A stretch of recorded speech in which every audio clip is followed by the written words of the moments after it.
Despite competing claims and rising tensions, China insists it maintains territorial sovereignty over the South China Sea.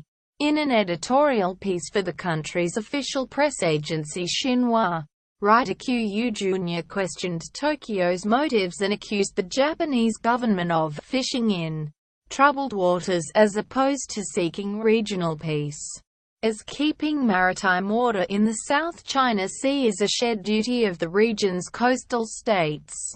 The huge interest an outsider like Japan has shown in following in the footsteps of the United States can hardly be justified, writes Junya. He goes on to accuse them of actually getting involved over tensions regarding the East China Sea conflict. That is where its true and major purpose lies, he writes.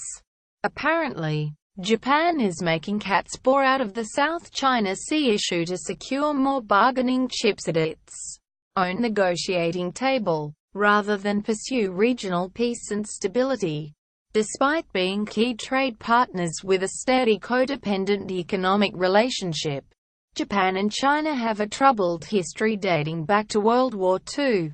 The article acknowledges this, saying it's hard to buy the belief that Japan is truly pacifist. Analysts find the remarks hardly convincing, as Japan still refuses to face squarely its history and atrocities during World War II, and that its government is seeking to amend the country's pacifist post-war constitution. In fact, any military moves of Japan would quickly remind its neighbors of their wartime sufferings. Late last week, Japan announced its intention to step up its activity in the disputed South China Sea region. Japanese Defense Minister Tomomi Inada said the country will conduct joint training patrols with the United States and bilateral and multilateral exercises with regional navies.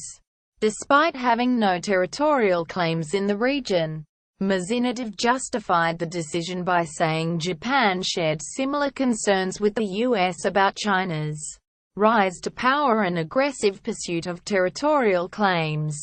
In this context, I strongly support the U.S. Navy's freedom of navigation operations, which go a long way to upholding the rules-based international maritime order, she said. Japan, for its part, will increase its engagement in the South China Sea through, for example, maritime self-defense force joint training cruises with the U.S. Navy and bilateral and multilateral exercises with regional navies, she said.